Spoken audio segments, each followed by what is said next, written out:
Assalamualaikum warahmatullahi wabarakatuh. Halo teman-teman semua, balik lagi dengan saya Napisah.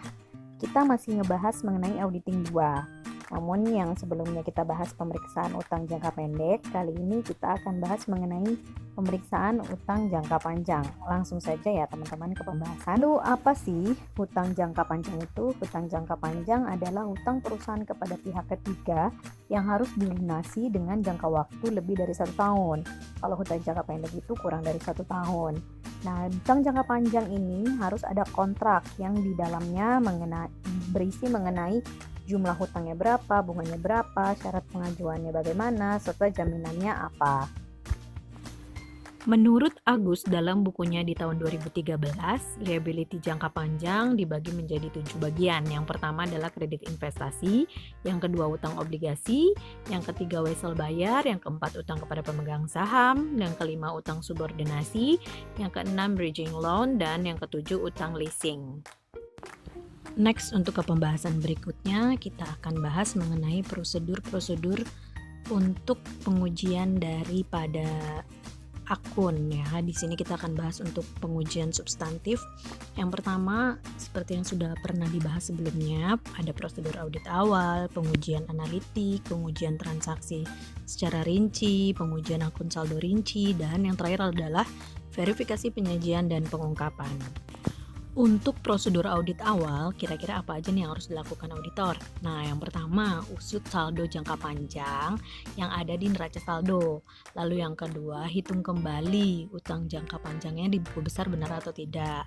Lalu yang ketiga, melakukan review. Postingnya benar atau enggak, sumbernya benar atau enggak, jumlahnya benar atau enggak. Lalu yang keempat, usut kembali saldo yang ada di kertas kerja dari auditor tahun sebelumnya atau pemeriksaan tahun sebelumnya. Lalu yang kelima, usut juga pendebitan dan pengkreditan dari utang jangka panjang ini sudah benar atau belum, karena takut kebalik ya, biasanya sih seperti itu. Prosedur yang kedua adalah pengujian analitik. Nah, pengujian analitik ini lebih kepada perhitungan dari rasio-rasio biasanya. Nah, itu harus dilakukan juga perbandingan dari rasio-rasio tahun sebelumnya, lalu dari data industri, serta data penganggaran di tahun ini, misalkan tercapai atau tidak untuk rasio-rasionya. Nah, biasanya apa aja sih? Ada utang dengan total aktiva, lalu utang dengan modal, dan time interest earning. Lalu, untuk pengujian transaksi secara rinci itu ada apa aja? Oke, yang pertama, usut penerimaan uang dan penarikan uang dari utang jangka panjang tersebut. Lalu yang kedua, konfirmasi ke bank, utang jangka panjangnya sisanya berapa, seperti itu. Lalu dokumen-dokumen pendukung transaksi seperti pembayaran bunga, pembayaran pokok pinjaman, aktivanya itu juga harus diperiksa. Lalu untuk aktiva dari yang dijaminkan ini ada asuransinya atau enggak, seperti contohnya kalau rumah itu ada asuransi kebakarannya atau enggak. Lalu perhitungan bunga, lalu amortisasi premi, diskonto, dan lain sebagainya juga harus diperiksa. Prosedur yang keempat yaitu pengujian akun saldo secara rinci. Nah, auditor ini harus meminta kepada klien daftar utang jangka panjangnya apa aja, lalu dicocokkan ke buku besar.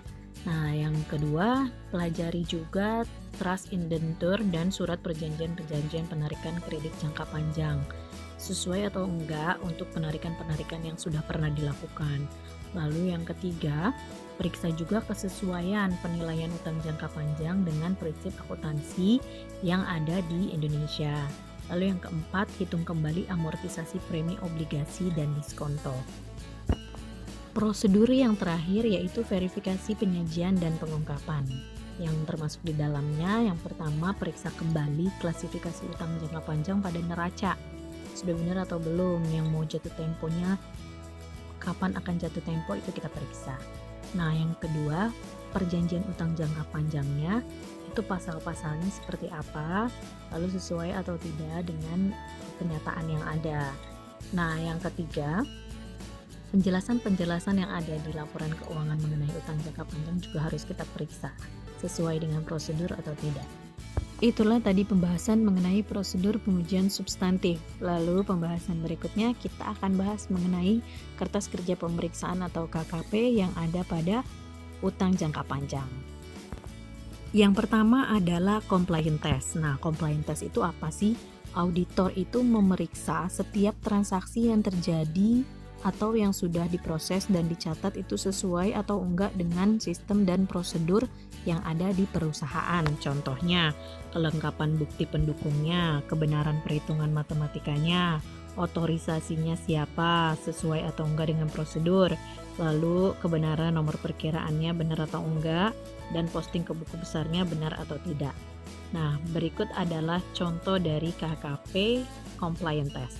Atau di sini itu otorisasinya sudah benar semua sesuai dengan prosedur, lalu bukti-buktinya juga sudah ada dan perhitungan matematikanya juga sudah benar. Lalu untuk pencatatan pada buku besar dan laporan keuangannya juga sudah cocok. Nah, lalu ada yang tidak ada jaminan. Nah, di sini ada utang kepada Pak Armando dan Pak Wijaya. Lalu jaminannya juga tidak diasuransikan karena memang tidak ada jaminan ya. Lalu pemegang saham ada jaminannya atas nama siapa karena memang tidak ada jaminan. Ada surat perjanjiannya atau enggak. Nah, tapi di sini ada catatan, yaitu karena tidak ada jaminan itu adalah satu dari utang jangka panjang subordinasi. Nah, itu ada catatannya. Kalau misalnya sudah ada catatannya, kita hanya kasih note saja.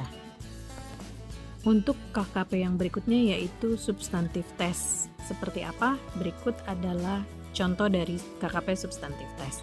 Nah, di sini bisa kita lihat untuk utang jangka panjang itu ada utang pendanaan dari Bank ABC, Bank Jakarta, Tuan Armando, Tuan Wijaya. Nah, di sini ada kesalahan sedikit, makanya harus di-adjustment oleh auditor atau oleh perusahaan, yaitu utang pendanaan Bank ABC ada 15.200.000 yang salah catat. Lalu ada utang Bank Jakarta salah catat di kredit yaitu 75.200.000. Total dari salah catat tersebut yaitu sebesar 90.400.000 rupiah. Nah, di sini melebihi dari angka 38.400.000 rupiah yaitu angka material. Angka materialnya ini 1,5% dari total aktiva yaitu 2.560.000.000 rupiah. Nah, kalau misalkan lebih dari angka material berarti salah saji tersebut atau salah catat tersebut itu disajikan tidak secara wajar. Maka catatan auditornya adalah utang jangka panjang disajikan tidak secara wajar. Untuk akun utang ada KKP tambahan yaitu konfirmasi karena akun utang ini ada pada pihak ketiga. Maka agar lebih memastikan auditor melakukan konfirmasi. Contohnya yang di sini adalah konfirmasi kepada bank. Jadi kita minta outstandingnya kalau hutang ya, outstanding pada banknya tersebut berapa. Berikut adalah contoh dari konfirmasi kepada bank. Nah, konfirmasi di sini kita minta outstanding hutang yang ada di catatan bank, kita sesuaikan dengan catatan yang ada di perusahaan, sama atau tidak, benar atau tidak. Lalu di dalam konfirmasi ini biasanya meminta bank tersebut langsung mengirimkan kepada auditor, seperti itu. Demikian untuk pembahasan dari pemeriksaan utang jangka panjang. Terima kasih teman-teman semua sudah menyaksikan video pembelajaran kita kali ini. Semoga video ini bermanfaat untuk teman-teman di kemudian hari. Terima kasih, sampai jumpa.